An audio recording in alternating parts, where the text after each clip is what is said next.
Hello friends, माझ्या यूट्यूबच्या चॅनलमध्ये सर्वांचे स्वागत आहे।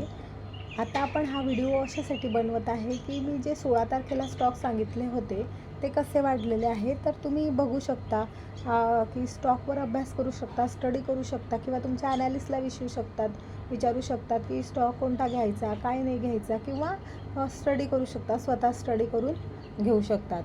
तर यामध्ये बघा आपण 16 तारखेला व्हिडिओ तयार केलेला होता, breakout stock to look for tomorrow.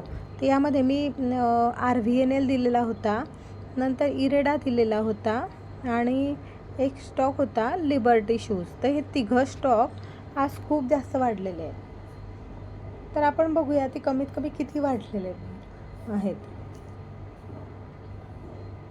तर बघा, फर्स्ट स्टॉक होता आपला लिबर्टी शूज।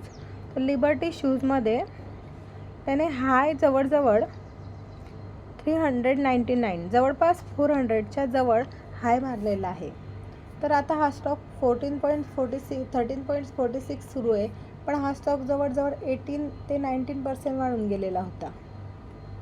तर आता असं नाही आहे की आपल्याला शॉर्ट टर्ममध्ये प्रॉफिट बुक करायचं आहे की लॉंग टर्म। आता आपल्याजवळ जर 100 क्वांटिटी असेल सपोज, तर आपण 50 क्वांटिटी सेल करू शकतो, 50 क्वांटिटी ठेवू देऊ शकतो, त्याला आपण ट्रेलिंग स्टॉप लॉस असं करू शकतो।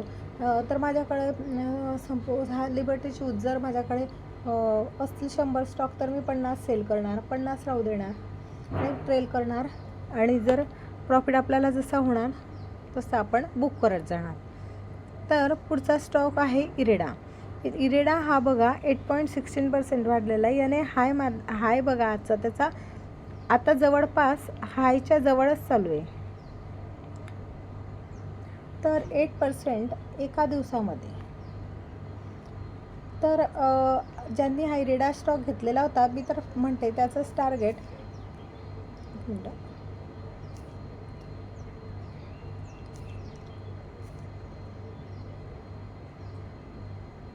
200च्या जवळपास जाऊ शकतो, आणि ट्रेलिंग हा स्टॉप लॉस ट्रेलिंग करत आपण त्यामध्ये पोझिशन बनवू शकतो। तर थर्ड स्टॉक आहे RVNL। आता RVNL तर बघा किती वाढत चालला। आता हा स्टॉक तसं म्हणायला गेलं तर त्याने कोरोनाच्या काळामध्ये 12 रुपये लो मारलेला होता, कारण 12 रुपये याच्यासाठी की माझ्याकडे हा स्टॉक 12 रुपयाला होता, त्यावेळेस माझ्याकडे 2000 क्वांटिटी होती RVNLची।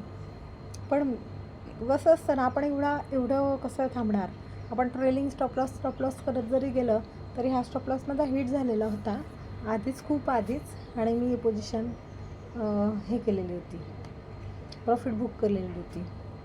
तर आता आज त्याचा बघा, आज त्याचा हाय 288 गेलेला आहे, बघा 288 जवळपास। हा स्टॉक किती वाढलेला आहे बघा, 16.93 17 पॉईंट, कमीत कमी हा स्टॉक 18 to 19% वाढलेला आहे। अशा प्रकारे तुम्ही ब्रेकआउट स्टॉक बघत चला। तुम्हाला जर वाटत असेल तर स्टडी करा, आणि स्टडी केल्यानंतर तुम्ही बघू शकतात की स्टॉक मार्केटमध्ये असं काही नाही आहे की फक्त पैसे हे जातातच, पैसे आपण जर स्टडी चांगला असेल तर पैसे येतात सुद्धा। तर जर तुम्हाला अशा प्रकारचे व्हिडिओ माझे आवडत असतील तर माझ्या चॅनलला सबस्क्राईब करा, शेअर करा, लाईक करा। थँक्यू।